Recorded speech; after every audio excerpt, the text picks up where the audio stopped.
Hello everyone, आप सभी का आपके चैनल राठौर स्टडी हब में स्वागत है। आप लोग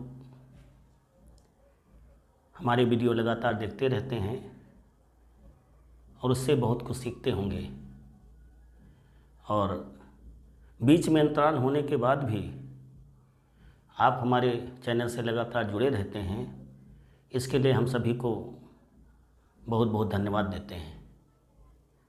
आज चूँकि प्रतियोगी परीक्षाओं का आगे चल के दौर है, जिसमें कि एनटीपीसी की परीक्षा स्नातक स्तर की 5 जून से 24 जून तक होनी है। उसके आधार पर इसके पहले हमने कई वीडियो आपको कई टॉपिकों से अर्थमेटिक के दिए हैं। आज हम आपके लिए लेकर आए हैं टाइम एंड वर्क, समय तथा कार्य से संबंधित टॉपिक, जो कि आपका 2-3 वीडियो में कंप्लीट हो जाएगा। इस टॉपिक को अब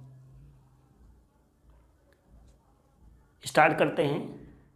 इसमें हमको सबसे पहली चीज़ टाइम और वर्क में मालूम होना चाहिए कि कोई भी किसी कार्य को यदि x दिन में करता है, कितने दिन में करता है, मान लिया A किसी कार्य को x दिन में करता है, तो एक दिन का अगर काम निकालना हो तो आप 1/x लिखेंगे। ये चीज़ आपकी यूज में आएगी। दूसरी बात है, यदि कार्य दक्षता, कार्य कुशलता, कार्य क्षमता, ये अगर किसी की 1:2 है, तो जो समय का अनुपात होगा वो आपका सीधे 2:1 उल्टा हो जाएगा। मतलब जिसकी कार्य कुशलता कम होगी वो अधिक समय लेगा, सामान्य सी बात है।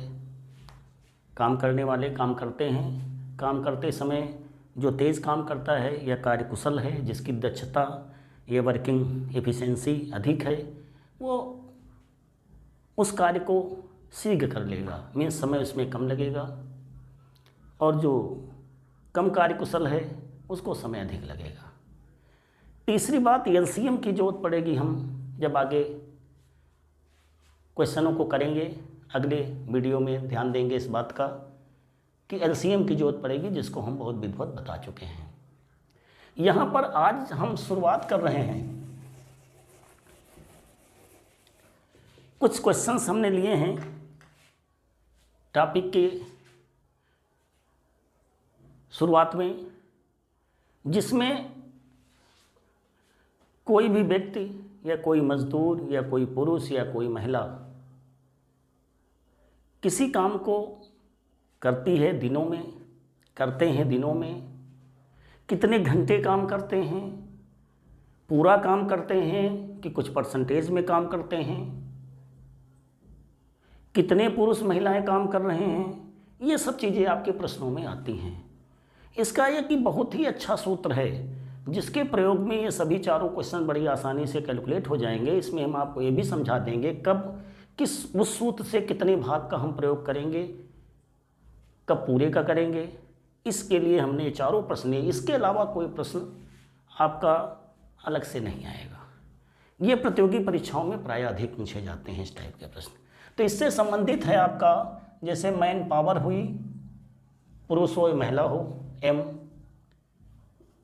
कितने दिन काम किया, कितने समय मीन्स घंटे काम किया, कितना वर्क किया काम, बराबर होता है M2 D2 H2 बटे वर्क 2। दो स्थितियों में इस सूत्र को आपको विधिवत याद कर लेना है, नोट कर लीजिएगा। मैन पावर जो है आपकी M है,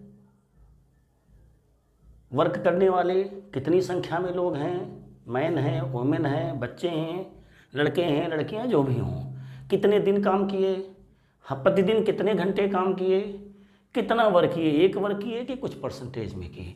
3 चीज़ें आपकी हैं। इन तीनों चीज़ों में अगर तीनों कंडीशनों 3 M D1 H1 W1 work मिला करके 4 चीज़ें हो गई। 4 में से कोई भी चीज़ पूछी जा सकती है। पर अगर वो प्रश्न में उस चीज़ के बारे में प्रश्न में बताया नहीं गया है तो आप ये क्लियर समझें कि उस सूत्र को उसको सूत्र से हटा देना है, मीन्स वो कांस्टेंट है, दोनों स्थितियों में स्थिर है। इस बात को आपको प्रश्नों में क्लियर हो जाएगा। हम प्रश्न में चलते हैं, देखते हैं। प्रश्न में पहला क्वेश्चन है आपका, 12 आदमी एक काम को 56 दिनों में पूरा कर सकते हैं, 28 आदमी इस काम को कितने दिनों में पूरा करेंगे। केवल दो चीज़ों की बात हुई, इसकी और इसकी। घंटे नहीं बताया गया है, कांस्टेंट है। वर्क एक ही है इसलिए वो भी कांस्टेंट है। इसलिए हमारे पहले क्वेश्चन में जो फार्मूला हम केवल प्रयोग कर लेंगे, जो चीज़ कांस्टेंट है उसको हम हटा देंगे, उसको लिखेंगे भी तो एक एक लिखेंगे, कोई फर्क नहीं पड़ेगा। इसलिए पहले प्रश्न में हमारा फार्मूला इसी से बन गया है, m1d1 बराबर m2d2। अब इसमें जो वैल्यू दी है, m1 हमारे हैं 12 आदमी, d1 हमारे हैं 56 दिन, m2 हमारे 28 आदमी हैं और d2 हमारा जो है वो निकालना है। तो d2 बराबर आपका हो जाएगा 12 गुणित 56 बटे 28, 28 दूना 56, 24 दिन।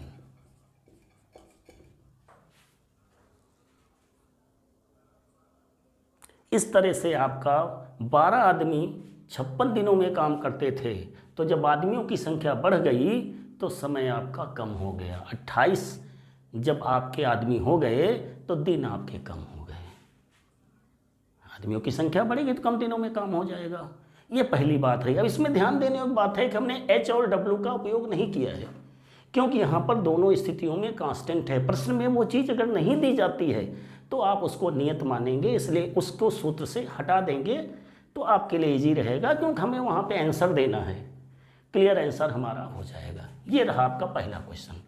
इसी तरह से हम दूसरे क्वेश्चन में आते हैं। देखिए सेकंड क्वेश्चन, 8 आदमी किसी काम को 24 घंटे में पूरा करते हैं। इस कार्य को, काम कांस्टेंट है, आदमी बदल रहे हैं, घंटे बदल रहे हैं और दिन में भी कोई अंतर नहीं है, दिन भी कांस्टेंट है, घंटे की सिर्फ बात की गई।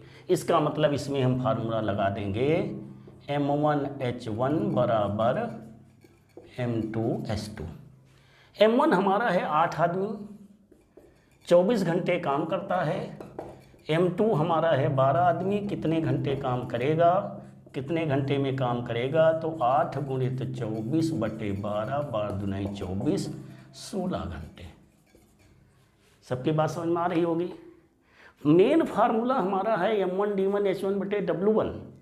यम पुरुष महिला बच्चे जो भी हैं, दिन है, ये कितने प्रतिदिन घंटे काम करता है, वर्क हमारा एक है। अभी वर्क भी बदलेगा तो वर्क भी आपका रहेगा फार्मूले में। चारों चीज़ें अगर हैं तो चारों चीज़ें फार्मूले में रहेंगी, इसलिए हमने ऐसे प्रश्नों को लिया है। क्लियर हो गया आपका। 8 आदमी किसी काम को 24 घंटे में करते हैं, इस कार्य को 12 आदमी अगर करेंगे तो मात्र 16 घंटे में ही वो काम पूरा हो जाएगा। इस तरह से पहला क्वेश्चन हो गया आपका, दूसरा क्वेश्चन हो गया। अब आते हैं हम क्वेश्चन नंबर 3 में। फर्स्ट हो गया, सेकंड हो गया, थर्ड नंबर। 12 महिलाएं एक कार्य को 64 दिनों में पूरा करती हैं। 12 महिलाएं हैं, एक कार्य है आपका 64 दिन में। 16 महिलाएं इस कार्य का, अब कार्य बदल गया, दिन, कार्य और m, 3 चीज़ें हैं। m d वर्क, h आपका नहीं लेना है, तो फार्मूला हमारा क्या हो जाएगा, m1d1 बटे w1 बराबर m2d2 बटे w2। अब इसमें कार्य बदल रहा है, पहले एक कार्य है, बाद में 2/3। इसमें कार्य कांस्टेंट नहीं है, इसलिए हमने w लिया है। m भी कांस्टेंट नहीं है, आपका d भी कांस्टेंट नहीं है, h कांस्टेंट है। घंटे की बात इसमें नहीं की गई है। इस तरह से m1 12 महिलाएं, कितनी महिलाएं हैं आपकी, 12 महिलाएं हैं आपकी। पहले एक कार्य है, 12 महिलाएं हैं आपकी, 64 दिन हैं, एक कार्य है। 16 महिलाएं हैं आपकी, दिन आपको बताना है और वर्क आपका है 2/3। तो d2 बराबर आपका हो जाएगा 12 गुणित 64 गुणित 2/3 गुणित 16, नीचे आ जाएंगे। 16 चौको 64, 3 चौक 12, 32 दिन। इस तरह से 2/3 काम आपका 16 महिलाएं जो हैं वो 32 दिनों में पूरा कर देंगी। पूरा कार्य नहीं था इसलिए यहाँ पर वर्क पहले 1 है, बाद में 2/3 वर्क है। घंटे की बात प्रश्न में नहीं की गई है इसलिए एच को हमने हटा दिया है।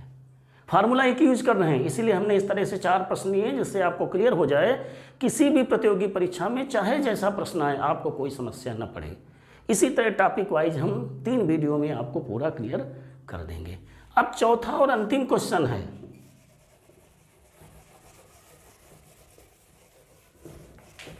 चौथा और अंतिम क्वेश्चन कह रहा है 15 आदमी प्रतिदिन 8 घंटे, मैन पावर भी एम भी दिया है, एच भी दिया है, 20 दिनों में पूरा करते हैं, दिन भी दिया है, 12 दिनों में कार्य पूरा करना है 20 आदमियों को। कार्य केवल इसमें कांस्टेंट है, बाकी सब कुछ बदल रहा है।